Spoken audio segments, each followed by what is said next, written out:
Olivia, how did you find carnivore? Yeah, it's quite a long story. So I actually found keto before carnivore, and I'll start there. I was 16 years old and I was studying ballet professionally.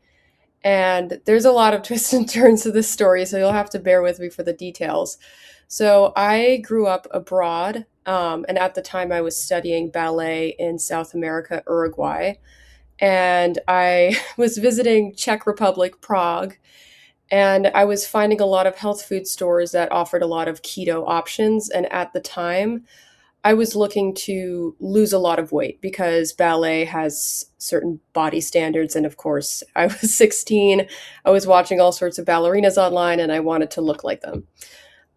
So, kind of from the influence of the stores in the area that I was at, and also just starting to research it online, I found keto and I went keto for 2 weeks. And of course, after researching that for a short while, I started getting Sean Baker on my YouTube. Sean Baker, and at the time, there was another guy, Frank Tufano, who I don't think is carnivore anymore. And he was pretty big. So this is roughly end of 2018, 2019. Was around the time that I tried keto for about 2 weeks, and then I actually ended up going carnivore for about 6 weeks, and then it slowly fizzled out into a more animal based. When I did initially start carnivore, I, I moved from Czech Republic, Prague to Bulgaria. There's a lot of jumping around for ballet training.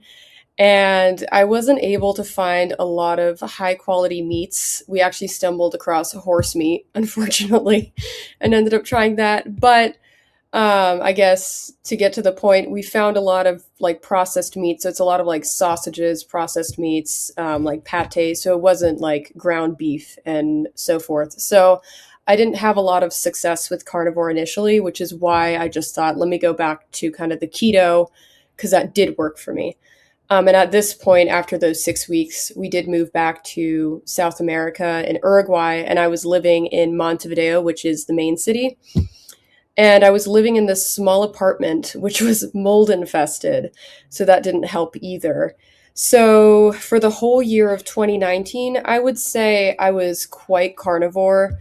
I didn't really have any vegetables. If anything, it was just like adding some sauces, some cheeses, some dark chocolate. And I stayed on that and I wasn't really improving. If anything, my health was slowly declining, but that was mostly because I was living in a mold infested environment. I went to the state ballet school there, which was the biggest and the best school at the time.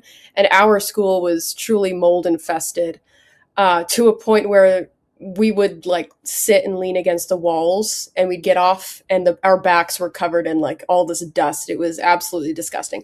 So having gone to the school more frequently at this age, because I was in an older, more advanced level, and also living in a mold infested environment, I was just not improvement regardless of the diet that I was doing.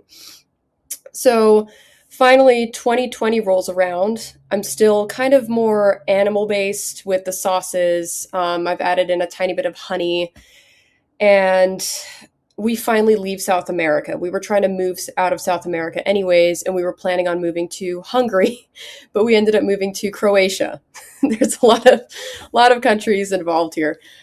So in Croatia, I'm finally out of this mold infested environment, and I'm thinking, I'm feeling a bit better. There's a lot more sun. It's very humid in South America, particularly Uruguay. So it wasn't humid anymore. There's a lot more sun. I was starting to feel a bit more energized, but I was still holding onto a lot of water weight. And at this point, from age like 14 till 17, I think I was 17 at this point, because this is like mid 2020, I probably put on like a good 40 pounds. Just even though I was eating animal based, pretty low carb, just from what I was exposed to. I just held on to tons of inflammation, water weight, and so on. And it was just very frustrating being in the ballet industry and seeing myself every single day in a mirror wearing a leotard and tights. So I started to just get very in my head about it, and that didn't help. So finally, when I thought, great, I've moved out of that environment, I can slowly start regaining my health. I was starting to look into different like cleanses that I could do, like liver cleanses and so forth. Um, I think it was this fish I ate on the coast, or I went for a hike in this kind of forested area. And like a week later, my skin just exploded and I just got this eczema.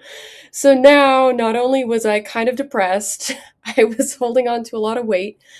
I had this major skin issues and I just felt like it was all over. If any, like there was some hope of getting better and then it just all plummeted. And I had this skin issue, which started out as like these red bumps on my face, like these little tiny bumps that I could cover. It was just a lot of texture. It turned into like these big kind of like boils, cysts things, and it actually blew up this side of my face, which looking back, it's kind of funny.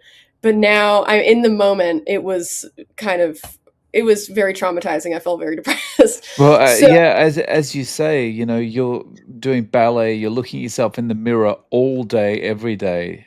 Yeah, it would be traumatizing.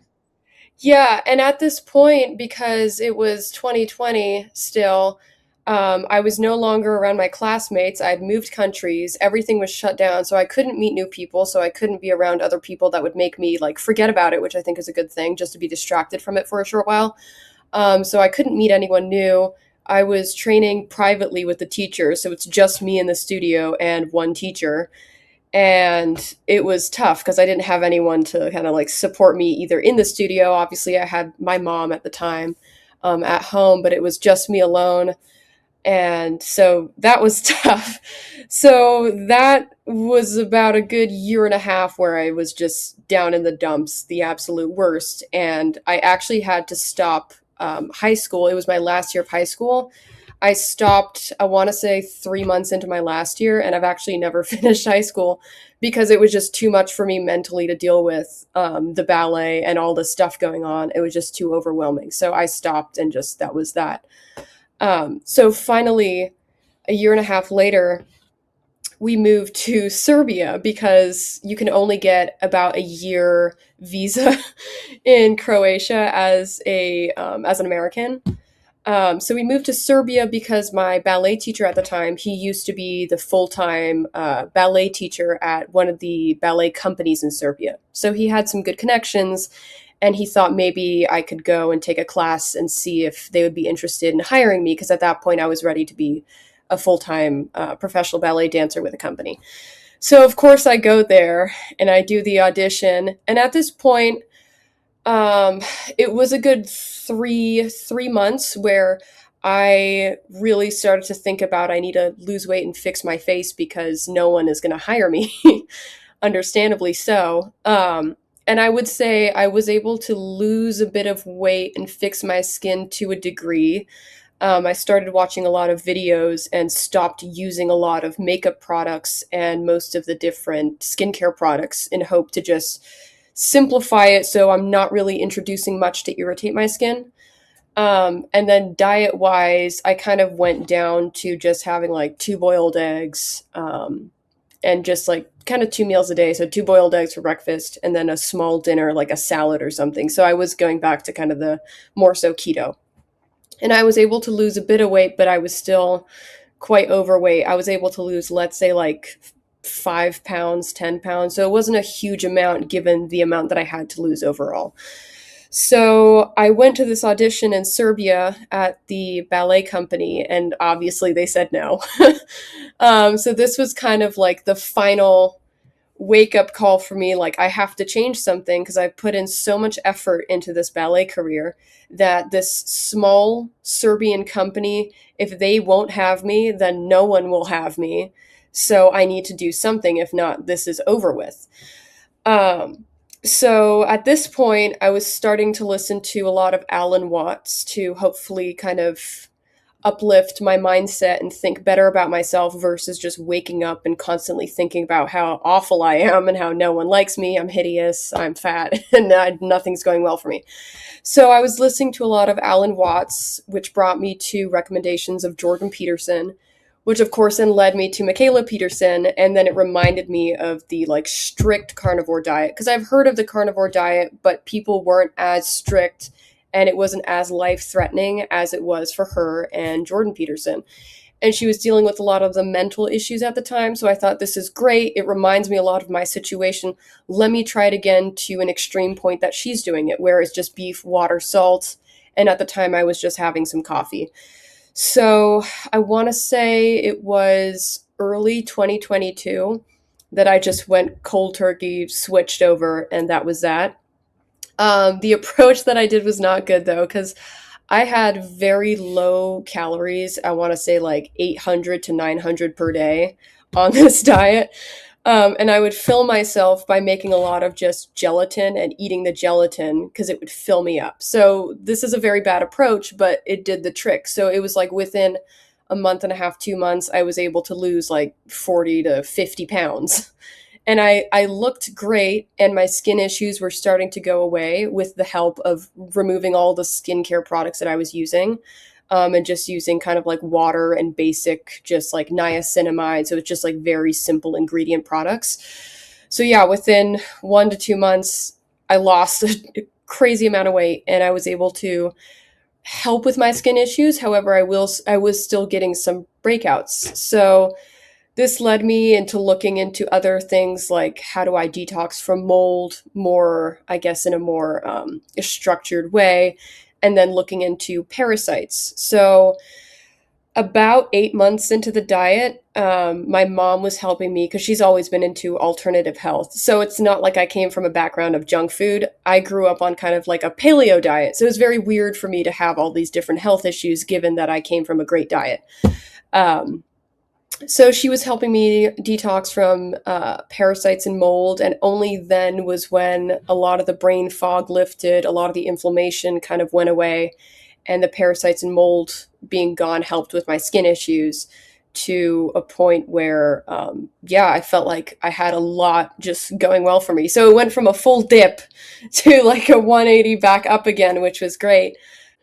So, did you at some point go, okay, well, this 800 calories of gelatin is a bit too not enough. I should probably start putting in some fatty red meat and stuff like that?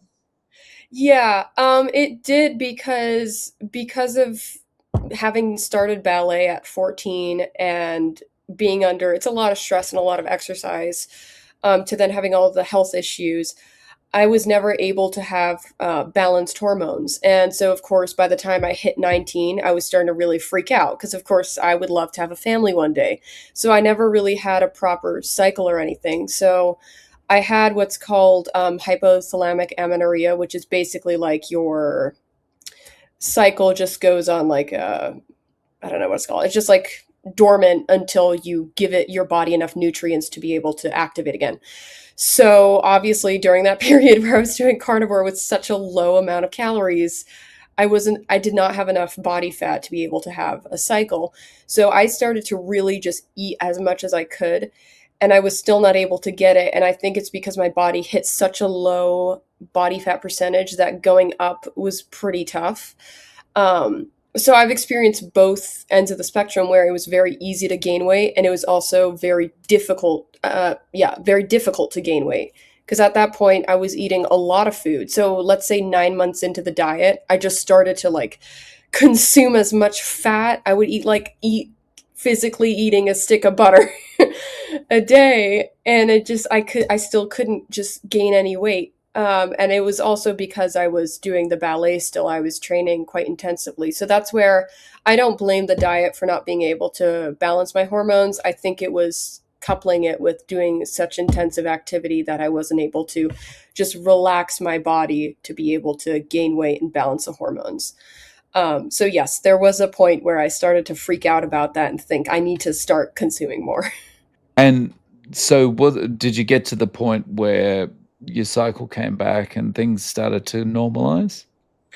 Yes. Yeah, I was able to do that when I was 20 and a half years old, so about almost 2 years ago now. And I started to introduce a lot more. It's when I moved to the US. So I was relaxing a bit more with the ballet. So instead of doing like 6 hours a day, I was doing more like 2 to 4 hours a day. So it was when I gave my body more of a rest. And I was eating a lot more foods. I was around a lot more people, which I think also contributes a lot to be around people in like a good community and whatnot. And then finally, about a year and a half ago now, I think it was April 2024, I just stopped dancing. I kind of retired from my ballet career. And that's when I was able to officially balance everything. I did introduce a lot more carbs more so recently, but that's more of a goal to be able to, I guess, my body to be able to handle eating different types of foods. But ultimately, I was able to balance my hormones on a low carb diet once I kind of like let it rest and de stressed it from removing the ballet. And yeah, I mean, having a daughter who used to do ballet, um, I can see how stressful it would have been.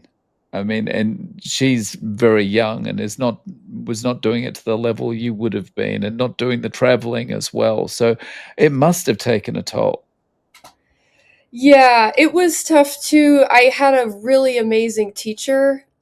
He was like, I want to say he was like 65 or 70 years old, so he was a lot older, but he graduated from one of the best ballet schools in the world from Russia, and I was privately training, so obviously he was quite just blunt, which was also kind of stressful and frustrating because I wanted to be as good as I could have been because I knew how good of a teacher I had. It just wasn't working out. So, yeah, it was a bit frustrating, but a good experience.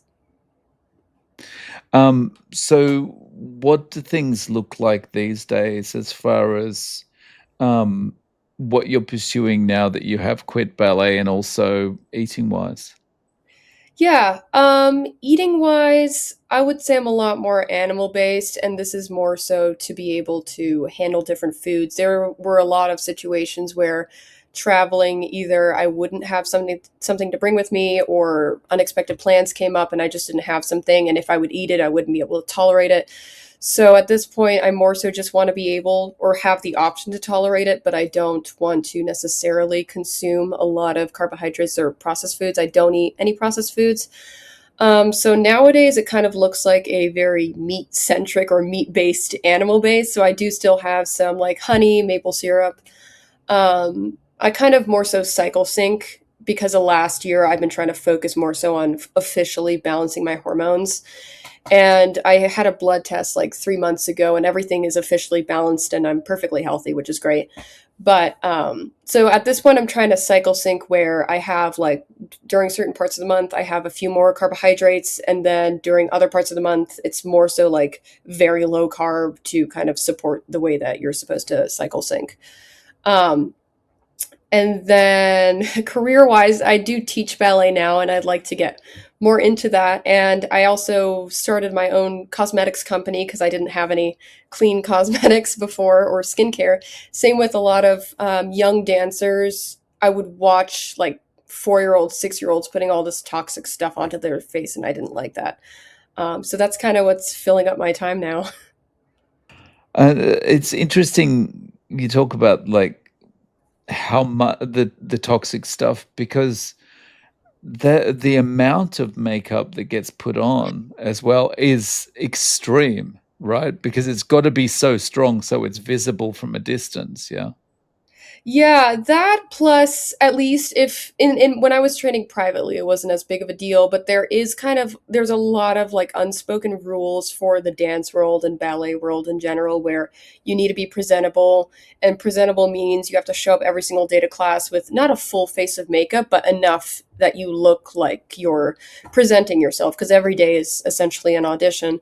But yeah, for Showtime, it's kind of crazy. Like everything that you need in makeup, like every single different tool or product that there is, you have to use to make yourself really noticeable, so that the audience can see you from far, far away. So yeah, it's incredible the amount that they wear. Mm. Yeah, as I said, my daughter is still quite young. She's only 9 years old, and when you actually see her age group up close when they've got that amount of makeup on, it's sometimes quite confronting. It's, oh, Yeah, well, yeah. yeah. Um, so going forward, you're just going to continue with this animal-based approach?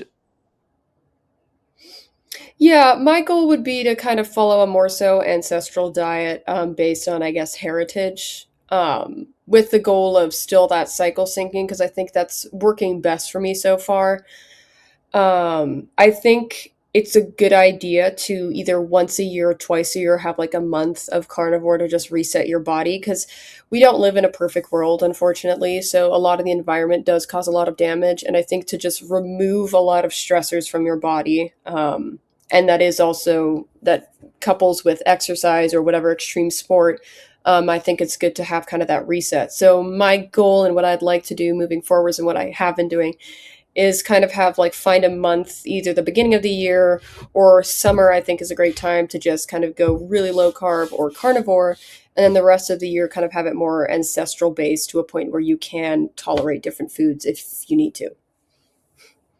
So at this stage, like a typical day, what does it look like for you as far as are you eating 2 meals a day, 3 meals a day?